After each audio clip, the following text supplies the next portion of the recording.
This is Corey Jones with the Be Ready with Safety Man podcast. Join us every week for a new podcast. Follow us everywhere podcasts are played and on YouTube. Be Ready with Safety Man. This is Corey Jones. Welcome to the Safety Man podcast. I'm Corey Jones with Safety Man Security Consulting, safetyman.co.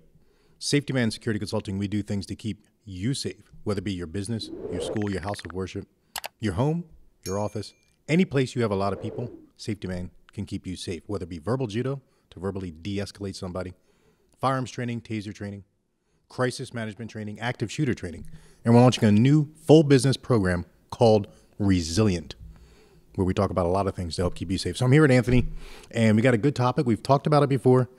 There's a reason that we want to talk about it again. What do we got? So this is, I guess, Quarantine 2.0 we got today. So we got some new equipment. We've upgraded a little bit. Yeah. We're getting a little more professional every single month. We're we're doing a little better here. So yeah, watch out, Joe Rogan. Yeah, we're coming for you. So so we kind of put it out there for Quarantine 2.0. There's a lot of talk going on right now that we could have a long winter, as they're saying, a dark winter, January and February. And so we thought it would be good to talk about what we've learned from the last time we were through quarantine, what we've learned since then, and what we should expect going into the next one. So we put out on social media kind of that topic. We said, hey, this is what we're doing. What do you guys think? So I figure we'll just feed off of that. I mean, we got a lot of stuff here, and I'll just I'll start it off here. Michelle S., she said that the one thing she's looking for is she knows that she needs to keep herself together. She said it's very depressing. It's very hard to continue to handle a pandemic that's just ongoing. It's very easy to fall into a funk and not want to come out to it. The holidays, no money, no end in sight, especially if you're unemployed, right? And so she said, we need something that's going to lift us somehow. Like we have to find that hope, I guess you would say. Yeah. And I think you may remember, Anthony, when we talked about this during our first podcast before the pandemic, we were talking about things to have fun. And I remember you were talking about a bug out bag, like a deck of cards, something to have fun with. That was before the pandemic we were talking about this. Then after the pandemic and we learned some stuff, we were talking about a few things that people can do better. And that was definitely one of them, is something to keep you uplifted. And the one thing that I told a lot of my clients and their families was don't stay in the news. Don't stay in the media. Yeah. Take some time off of social media. We just had a really contentious election. We're going to have a contentious transfer of power likely. And then there's going to be hopefully a vaccine coming out. There's going to be a lot of things where you're going to be going positive and negative and positive and negative. Stay out of the news, but have a trusted friend who you trust that can keep you apprised of anything that you may need to know. Yeah, that's going on. It becomes addictive, really. I mean, it's a surge of like adrenaline to your head to find out what the next thing's happening or who's arguing about this or what politician's saying this. And so if you feel like you're getting sucked in that realm, you need the discipline to say, all right, I'm going to step back now. Yeah. Like I'm going to limit, I'm not going to watch, even if it just starts one day, I'm not going to watch the news on Tuesdays and Wednesdays or, whatever, something like that, just to start to get out of the realm, because I think a lot of us did. I did it myself. I'm sitting around at night. I never really watched the news. I was watching the riots and I was watching everything going down, and I'm like glued to the TV. And then at a certain point I said, okay, I've had enough. Like they're just glorifying violence. They're glorifying the negative. There's a lot of positive stuff going on in the world still. We have to try to focus our minds on that. So trying to be lifted somehow. And so we got to replace that, right? If we're going to take the news away, if we're going to take some social media away, or if I'm going to give it away, let's say that, let's put it in my terms. If I'm going to give that away, I got to replace it with something. Yeah. So you got to find, something positive to look forward to every week, doing what I've been doing with my kids is we've been doing a video game channel. So we've been doing a video game channel where we play video games and we just record and put them on YouTube. And it was actually their idea for a while, and I was like, yeah, whatever, well, maybe one day we'll do that. And like, come on. And then so when this happened, this has been one of the things we've been looking forward to. We play a new game every week. I get to learn some new games. They're kicking my butt every week. I'm trying, but that's something that I've, and it's brought me and the kids a little closer too. Right. So finding something to lift you up, and I don't know what it's different for everybody, but you have to look deep inside and try to figure out what that's going to be. Yeah, definitely keeping yourself physically fit. Exercise increases good hormones, it decreases bad hormones. It takes time, and you get a rush just because you did it. Because I did, and don't start crazy. All right, there's a lot of online workouts you can get on different social media platforms to do workouts if you don't feel comfortable going to an actual studio. But studios are open, gyms are open now. You can do that.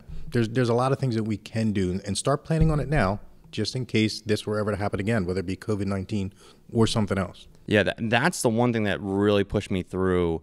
I can say that I'm not in the best shape of my life, but I stayed with a plan every week of trying to even work out in my basement. I've got some like random weights and stuff that I've been collecting over the year that I found at yard sales and Facebook Marketplace.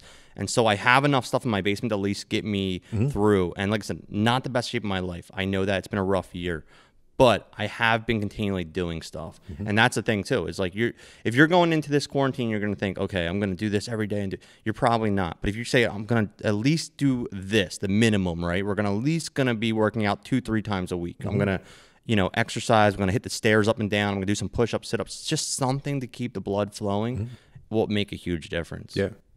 And that was hard because I'm a gym rat. I'm there many times a week. So not having that was probably one of the most difficult things for me. And I know that sounds like, there's a million horrible things going on in the world, and I'm complaining like, I can't go to the gym this week, but that was my thing. Yeah, but at least that's a positive thing. If you were complaining you couldn't go to the bar, then we'd have to talk. Yeah, no, and yeah, exactly.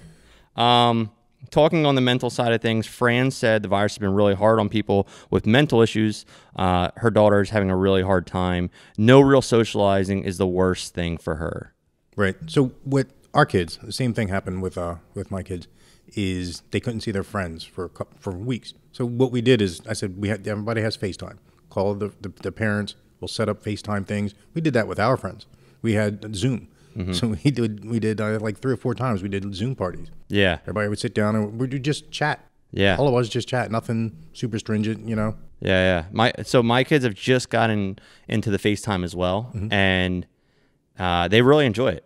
They are getting into it now. They have these group chats set up. There's like 6 of them talking at the same time, and it's driving me nuts. But at the same time, I'm like, okay, I'm going to go in the basement. I'll let them do their thing. Yeah. Because they need that outlet.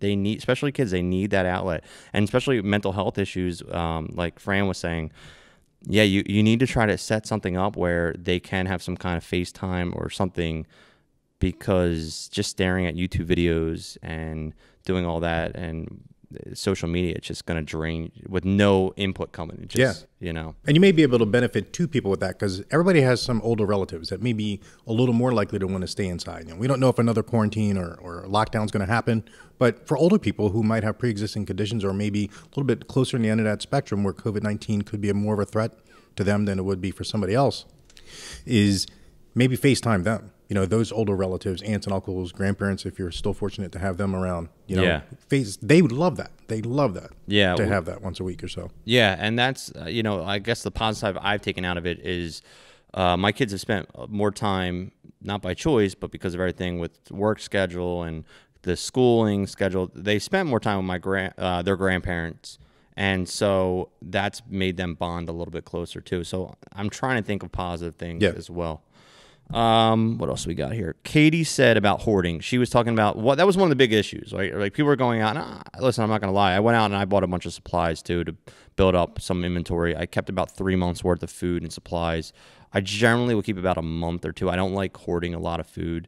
But I did up mine a little bit to 3 months, but I realized it's probably a little too much more than I need. I mean, a good 30-day supply is going to be enough. I mean, what we did see was the supply chain was able to keep going, and that was when it was unprecedented. Now there's plans. Yeah. Every one of those, so hoarding is a great question too. And I would just want to say this: we probably don't need to hoard, but remember the lessons that we did learn from April, when there was the 15 days to slow the spread, and there were mandatory lockdowns and mandatory lockdowns and so forth. What did we learn? We did learn what we actually really needed. Did we need 5 gallons of bleach?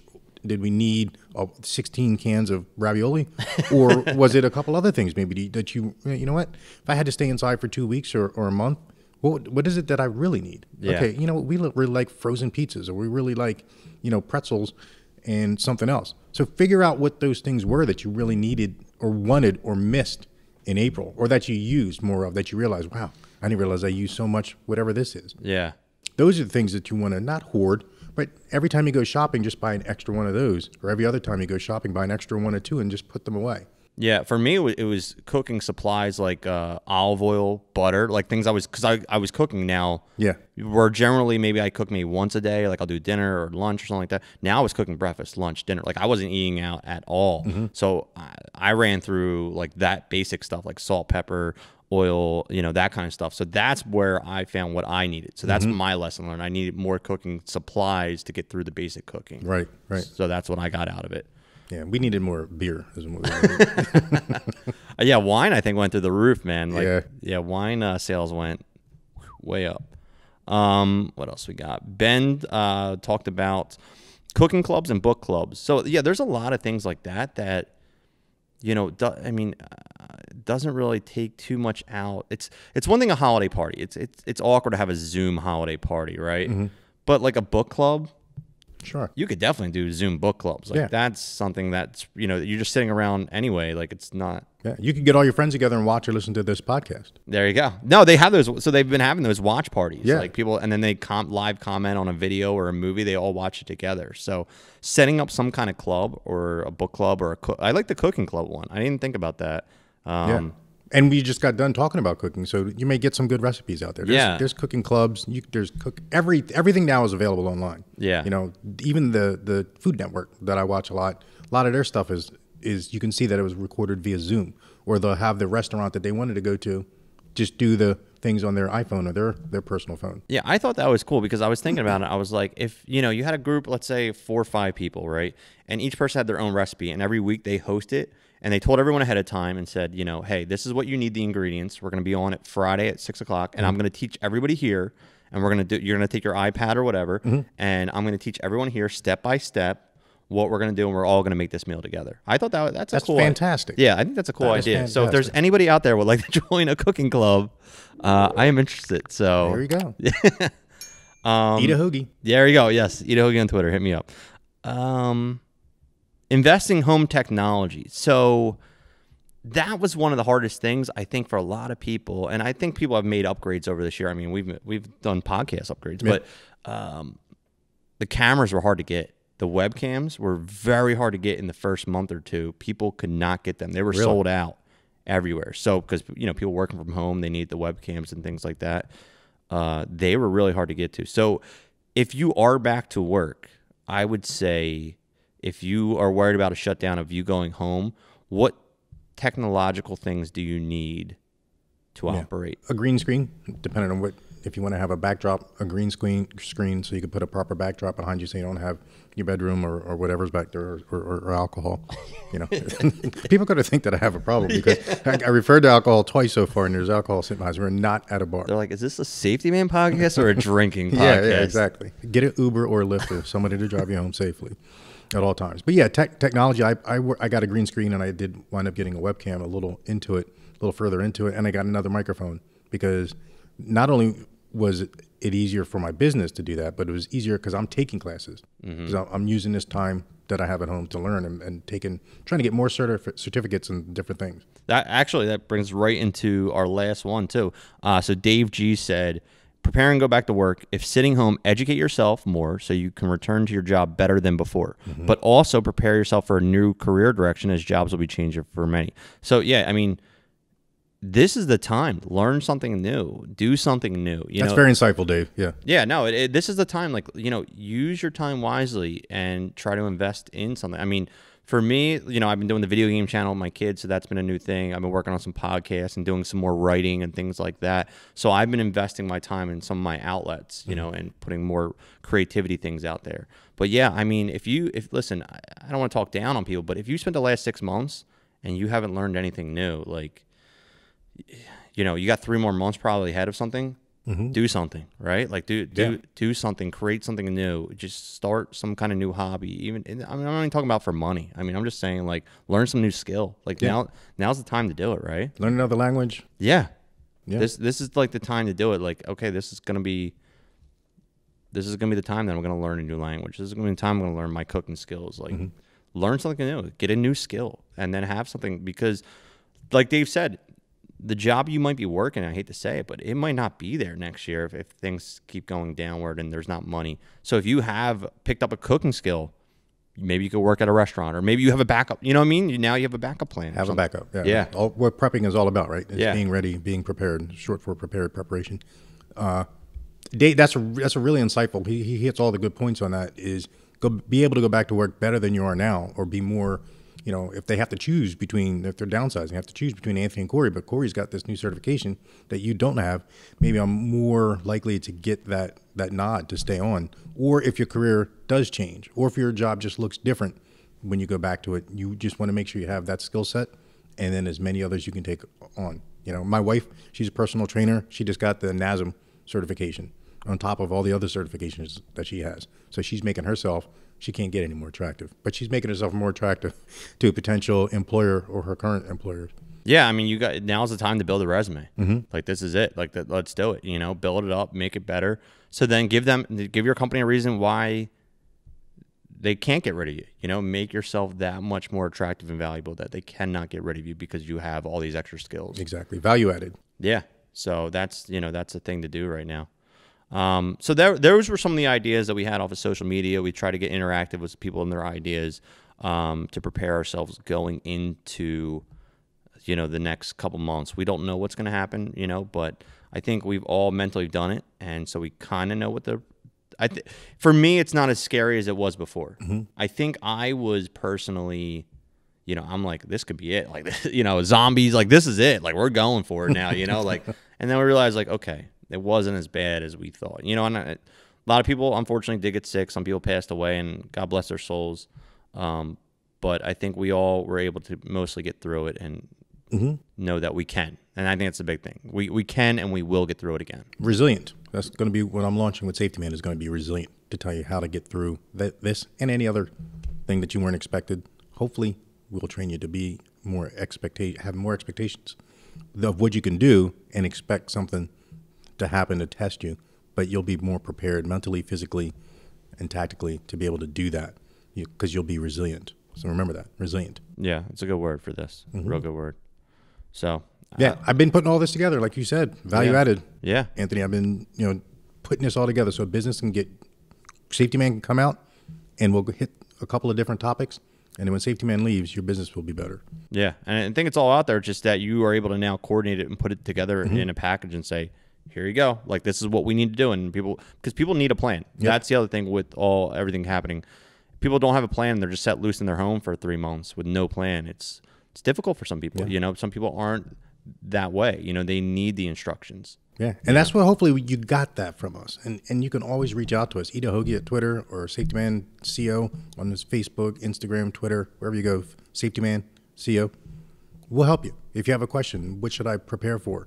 We'll ask you some questions. Medication, what are some of the really big topics that we definitely push, is have enough medication, contact lenses, cooking supplies. Okay, go get some toilet paper, get it out of the way. All right, just get it out of the way. Right? Whatever the things are that you wanted, that you needed, that you missed, to have fun and to function. So to have fun and to function, you're going to be able to do both. Yeah, definitely. Now, it could be a snowstorm. You just might be inside for three days because of a big snowstorm. It's the same thing. Be able to have fun, enjoy yourself, and be able to function. Yeah, definitely. Yeah, because if the internet goes down on a snowstorm, you need some books or something backup plan. Yeah. So, yeah, definitely. That's when you put the big coats on, kick the kids outside. See you later. Yeah, go get cold. So that's all I got for this month. And please subscribe to our channel. Safety Man, if you guys have comments, drop them down below. Let us know. Put some ideas in there. We're always taking the ideas and putting it into our show, so we appreciate it. And, check out Corey's website. SafetyMan.co. Be safe, be ready, resilient. All right. Thanks, guys. And we will see you on the next one.